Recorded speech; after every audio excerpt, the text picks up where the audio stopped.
इसका मतलब 200 डे में टेस्ट करने के बाद यहाँ पे रिकवरी है। कहाँ तक जाएगा? मुझे लगता है इमीडिएट टारगेट होगा इसका 474 का, स्टॉप लॉस मेंटेन करे 442 का।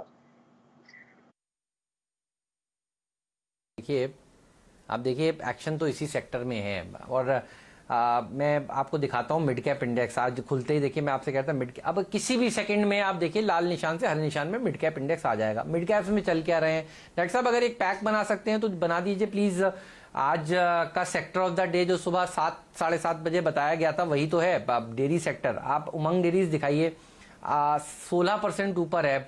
मैं इसलिए कह रहा था, देखिए सरकार के एक्शंस के ऊपर बड़ी मजाक बनी थी शैल जी। मुझे याद है जिस दिन वो आया था कि इतने इंजेक्शंस लगाए जाएंगे, इतना एनिमल हस्बेंड्री के ऊपर इतना खर्च होगा। ये देखिए सबसे पहले कैबिनेट ने सबसे बड़ा पैकेज अगर किसी सेक्टर को दिया है तो देखिए इसको दे दिया है और कल अप्रूव हो चुका है। लक्ष्मण जी ने देखिए कल शाम को ही हमें बता दिया कि ये फाइनल हो चुका है। देखिए अब उमंग डेयरीज 16% ऊपर है, अब ये 20% की तरफ बढ़ता हुआ सबसे अच्छा प्रदर्शन ये पूरा पॉकेट दिखा रहा है। आईएफबी एग्रो भी एक बार दिखाइए डायरेक्टर साहब, ये भी सर्किट वाला ही शेयर है। एस्टर बायो की तो बात शैल जी मुझे याद है जब जिस दिन ये अनाउंसमेंट हुआ था उस दिन आपने शायद एस्टर बायो बताया था, उससे पहले से नीरज कहते ही आ रहे हैं और देखिए ये अब सही होता हुआ नजर आया। तो जो सीएनबीसी आवाज के साथ रहा आप तब से लेकर देखिए वो बिल्कुल सही शेयर इस समय चुन पा रहे हैं और ये वो पूरी खबर है जिसको हमने क्लोजली तब से लेकर अब तक देखिए ट्रैक किया। मेरे ख्याल में आईएफबी एग्रो 5% का सर्किट है तो ये लग ही चुका है। तो देखिए कितने सारे शेयर हैं जहां पर सर्किट टू सर्किट इस समय ट्रेड होता हुआ शैल जी नजर आ रहा है ऐसे बाजार में।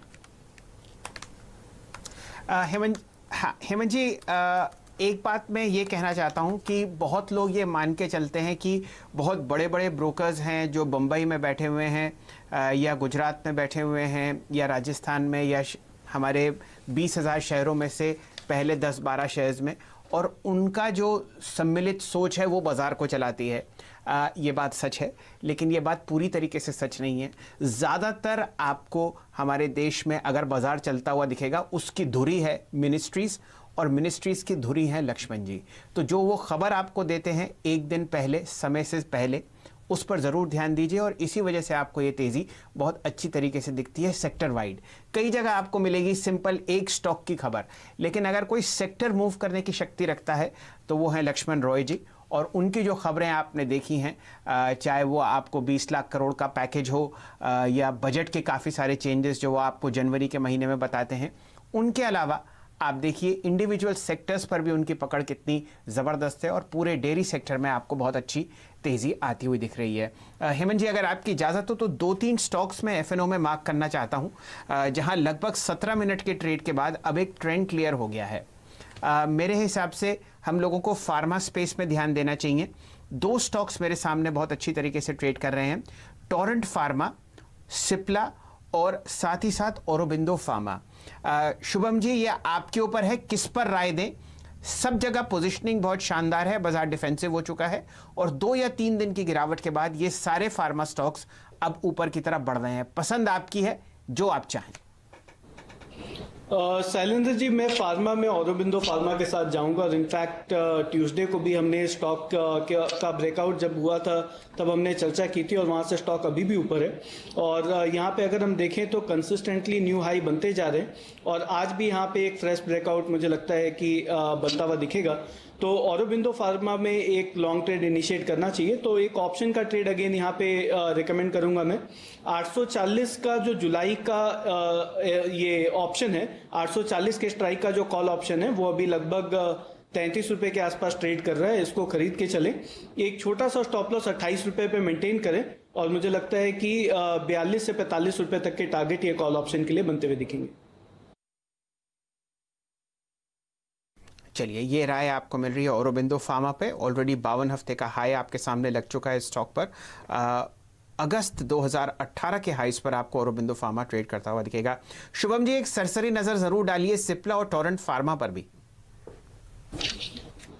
बिल्कुल शैलेंद्र जी, अगर सिप्ला में देखें तो मुझे लगता है कि सिप्ला बिल्कुल अपने सपोर्ट पे प्लेस्ड है और ये भी एक बेहतरीन परफॉर्मर रहा है अगर हम फार्मा स्पेस में देखें।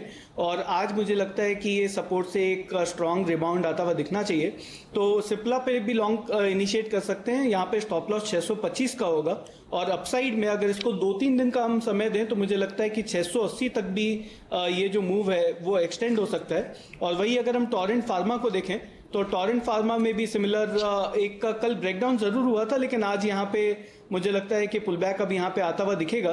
तो टोरेंट फार्मा के लिए जो टारगेट होगा वो होगा लगभग 2600 रुपए का, लेकिन अगर कंपैरेटिवली देखें तो मुझे सिप्ला यहाँ पे बेटर प्लेस्ड लगता है। ओके, तो सिप्ला पे आपके लिए कॉल आती हुई नजर डालिए कुछ और स्टॉक्स पे जो अच्छा स्ट्रॉन्ग बाउंस दे रहे हैं। उन स्टॉक्स पे आपकी नजर होगी इंडिया बुल्स हाउसिंग फाइनेंस, जो निचले स्तरों से करीब 6-6.5% सुधरा है, बहुत ही हाईली वोलेटाइल स्टॉक है ये।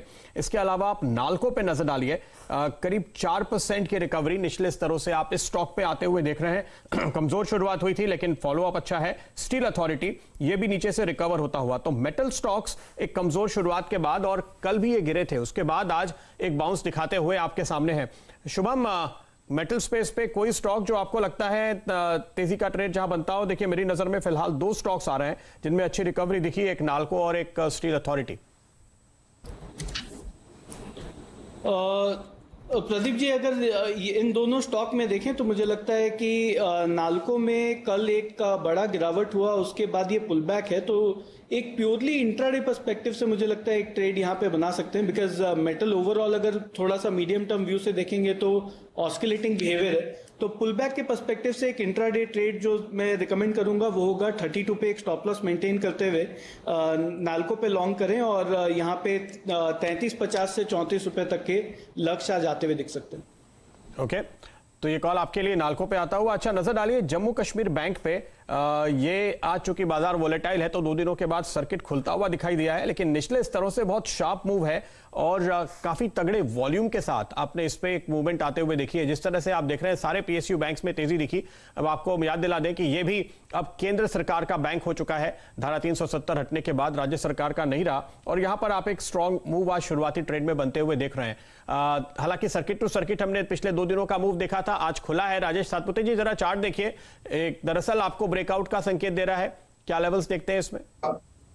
प्रदीप जी, बढ़िया चार्ट है, और इनफैक्ट अगर आप यहाँ पे वीकली चार्ट देखें तो यहाँ पे टेक्निकली हम इसे पॉजिटिव डाइवर्जेंस कहते हैं, और पॉजिटिव डाइवर्जेंस का ब्रेकआउट भी हो चुका है। करीबन 18-18.5 के आसपास का एक रेजिस्टेंस था।